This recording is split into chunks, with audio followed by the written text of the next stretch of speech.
What's going on, everyone? Welcome back to the channel. Today's Down and Dirty. We're back in the skid steer with the mulcher. It's been a hot minute. Today's Down and Dirty, we're going to talk about how to go into a pile and kind of how to mulch efficiently. So we are using the FAE mulcher. This is by far and away Rick and I's favorite attachment. This thing is an absolute beast. And so yes, that's what we're using. And our mulcher has a door on it. So we're going to talk about how to use a door when you're mulching as well. So let's go ahead and we're going to rev our machine up. We've got all our hydraulics live. I don't know that it really matters. I personally like to fire up the head at about half throttle and then slowly throttle up. You probably don't have to, but you know what? That's how I do it. So I'm going to let the head spool up, and then we're going to give her some juice. And now we're up to full speed. So if we go up here to our pile, let me look here and make sure you guys can see. So as we go into this pile, you can see what's happened here is we've dropped a whole lot of trees, we've topped them, and now we have a whole bunch of tops laying on the ground, and this stuff is thick. So we have two options. We can close our door, and we can start with our door closed, or we can start with our door open. With the door closed, it causes the material to recirculate in the head, and so you get a much finer product. Let me spin over here to the side and you can kind of see. You get a really fine product with the door closed. But the problem is, because it's recirculating so much material, when you're going into thick stuff, it tends to bog.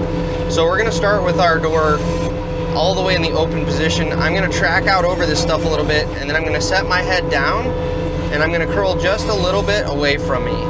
And what that does is it positions the head in a way that the drum is going to be close to the ground, but my shoes aren't going to have a whole bunch of weight on them, which drags material with me. And then we're just going to slowly start pulling back. And we're going to listen to our head. And we can hear the hydraulics starting to go over relief, but our drum is still spinning. We got good speed. So I'm just going to continue pulling backwards here. You can hear our head starting to slow down a little bit, but we're going to continue to drag.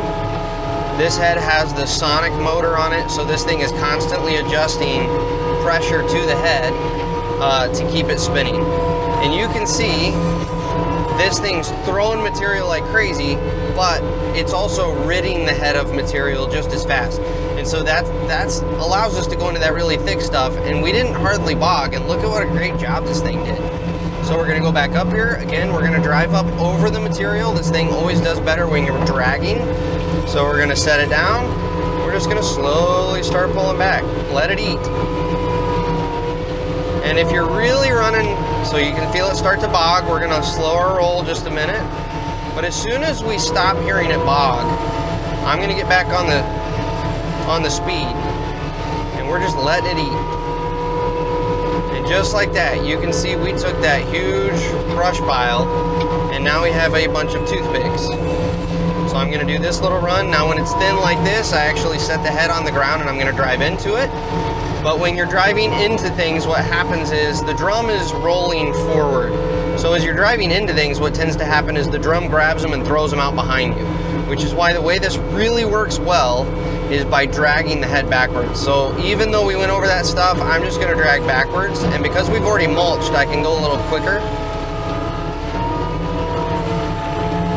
You can see this has got no problem keeping up with the flow of material we're putting through it. This is why I love this FAE head. It just eats. And so now that we've got our pile kind of mulched down, now we're gonna shut our door. And by shutting the door, it's gonna let us really get fine on the material. So we're gonna drive all the way up here. We'll grab a little bit of this stuff because it won't hurt. And we're gonna go a little slower, because now it's regrinding all that material.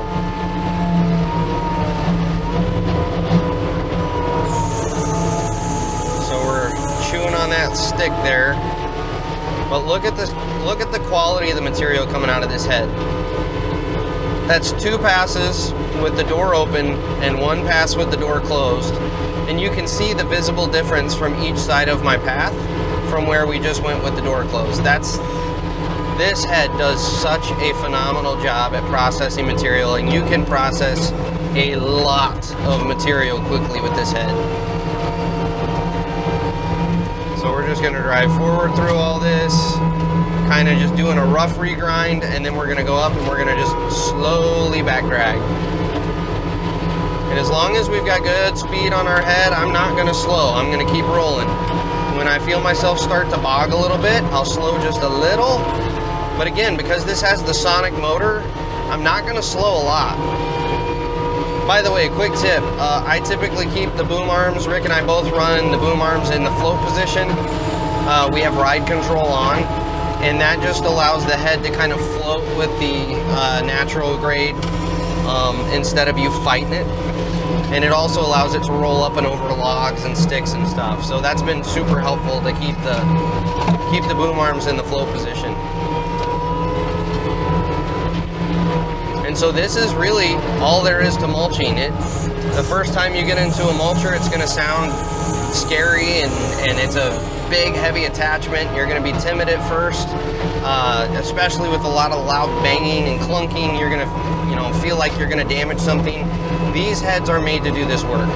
You're not going to break something by mulching. That's what they are made for. So again, I'm gonna mow right up to this. I'm not gonna get into the heavy stuff because our door's closed, but we're just gonna back drag what we've got here and just chew it up a little finer.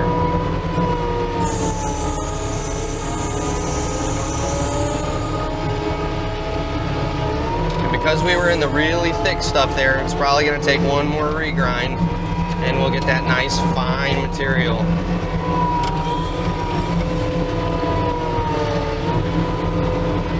Yeah, look at that. Beautiful.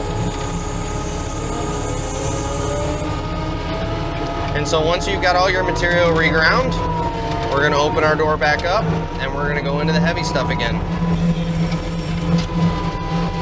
So you can see this is the end with all of the big sticks. So the tops are all up there. This is kind of where they've cut the limbs off. So the way I approach this is I try to get straight onto it. And you'll have to forgive me, I'm working around some stumps behind me here, so I can't get exactly the angle I want. But what I try to do is come in and hit the stumps or the sticks, branches, whatever we're talking about here tree-wise. Hit them straight on, and I'm just gonna drive about halfway up the top, and then I'm gonna slowly start to back drag. And that kind of keeps that whole stick from getting sucked into the head and thrown out behind me.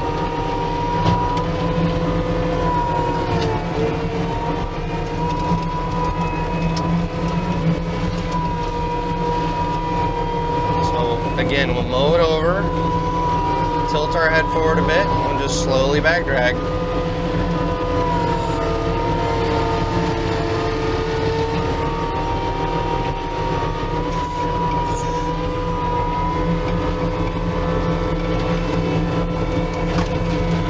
Absolutely love this forestry head. It's been about 8 months since I've gotten in this machine with the forestry head on it, and I just told Rick I am falling in love with it again. It's just, man, this is a productive attachment.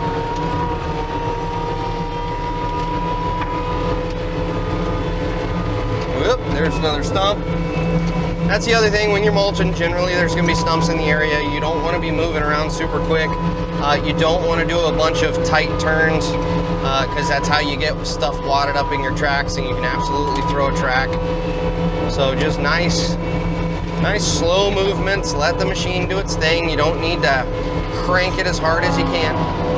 There's a stump.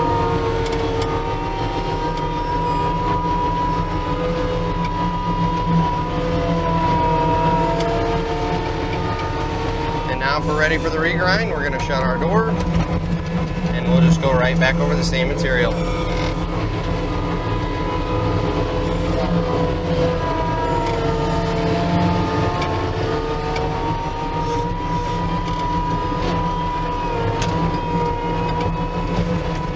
So that's all there is to it, guys. It is really not rocket science when it comes to mulching. It's just about kind of keeping a pattern to an extent, kind of getting a feel for what the machine's capable of and how quick you can let it eat. We've had a lot of seat time in this machine, so we've got a very good feel for when we need to slow down. When you first start mulching, if you find you're stalling the head a lot, it's nothing you need to panic about. It's just, slowly kind of work on your technique, know that your machine can't quite take that much, and adjust accordingly. So one quick thing, I don't know if you're gonna be able to see it. In fact, I'll do this. We're gonna lift up. When you are back dragging, sometimes what happens is you get a big mulch pile built up. So the way you deal with that is, let's get back over our pile. We're gonna be back dragging. Oh my goodness, we notice our mulch pile built up. What I'm gonna do is I'm gonna lift my boom arms and I'm gonna roll the head forward. And what that does is it opens up, I'm gonna look at this camera here, it opens up the back so that more stuff can go underneath the back ledge and get caught up in that drum. So that's all we're doing here is changing the angle so that that material can roll in. And then once you've kind of got it, you can roll the head back down and you're back to mulching at ground level. So that's a great way to deal with that. So that's all I've got, guys. I hope, as always, this has been helpful. Thanks for following along, and we'll catch you on the next Down and Dirty.